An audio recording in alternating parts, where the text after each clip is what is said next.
اللہ تبارک و تعالیٰ کے ساتھ انسان کا جو رشتہ ہے اس میں انسان کی کچھ کمزوریاں آڑے آتی ہیں، گناہ ہو جاتے ہیں، غلطیاں ہو جاتی ہیں۔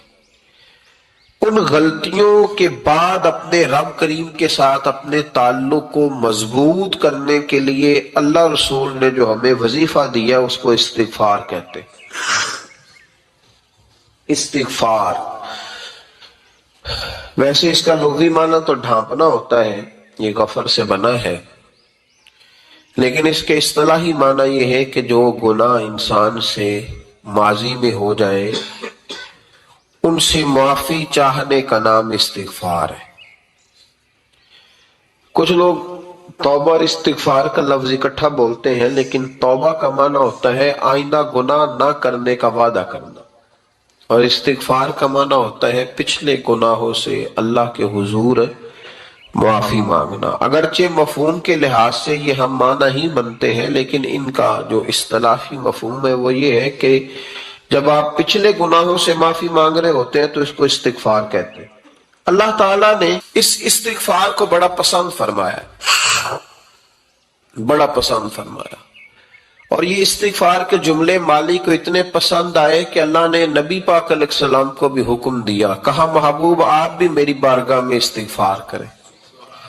اگرچہ حضور کا استغفار اس معنی میں نہیں ہے، بلکہ نبی پاک کا استغفار تو بلندی درجات کا معاملہ ہے، چونکہ استغفار خود ایک عبادت ہے، تو یہ عبادت کرنے کا اللہ نے اپنے محبوب کو بھی ارشاد فرمایا۔ جب فتح مکہ ہوئی تو فرمایا اذا جاء نصر اللہ والفتح، جب اللہ کی مدد آئی تو پھر فتح نصیب ہوئی، وَرَأَيْتَ النَّاسَ يَدْخُلُونَ فِي دِينِ اللَّهِ أَفْوَاجًا، تو پھر آپ دیکھیں گے لوگوں کو، لوگ فوجوں کی فوجیں دین میں داخل ہو رہے۔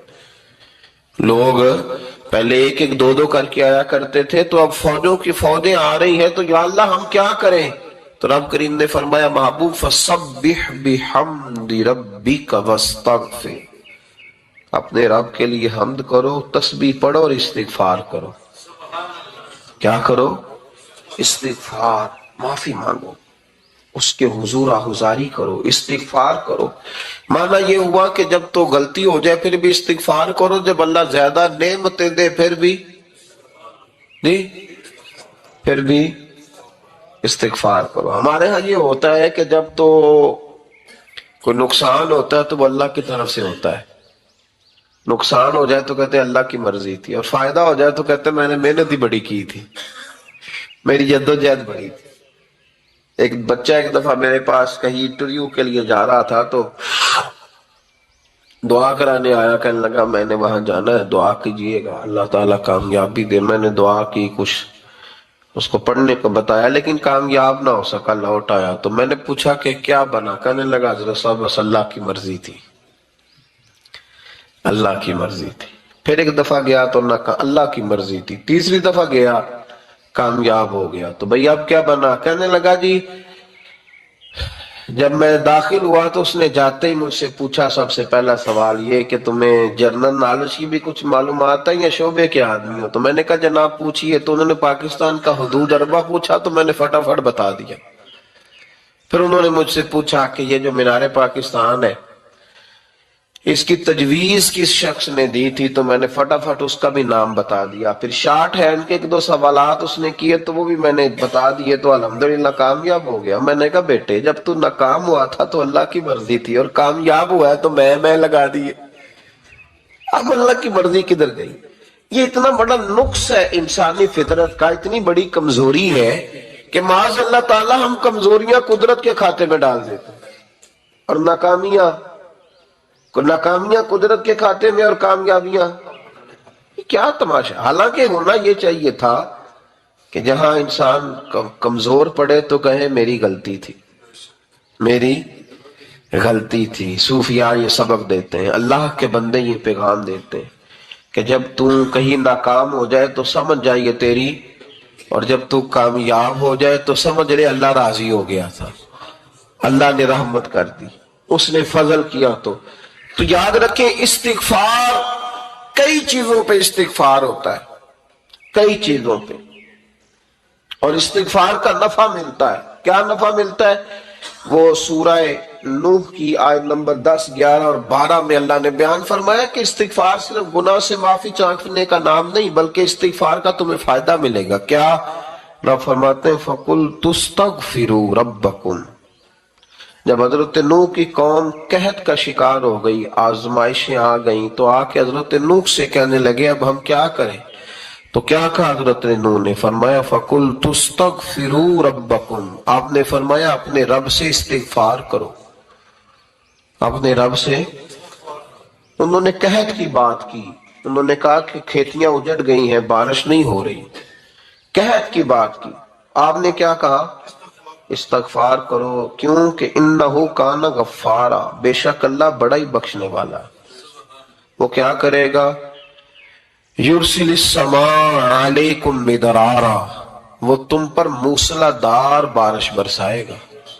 جب تم استغفار کرو گے تو اللہ موسلا دار بارش برسائے گا، وَيُمْدِدْكُمْ، اور وہ تمہاری مدد کرے گا۔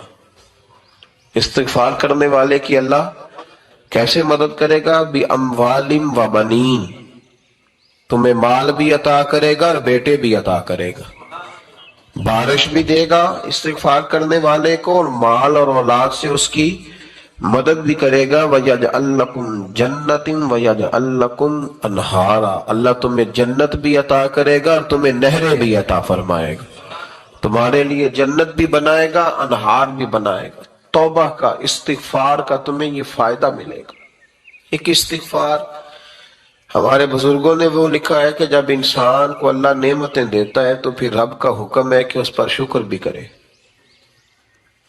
نعمتوں پر اللہ کا شکریہ نہ کرنے پر بھی استغفار کرنا چاہیے۔ اے اللہ تو نے بڑا کچھ دیا تھا پر میں شکر ادا اس پر بھی۔ ہمارا تو اب یہ حال ہے کہ جو ہمارے پاس چیزیں ہیں وہ ہم کہتے ہیں یہ تو میرا حق تھا، لیکن جو نہیں وہ مجھے فٹافٹ ملنی چاہیے۔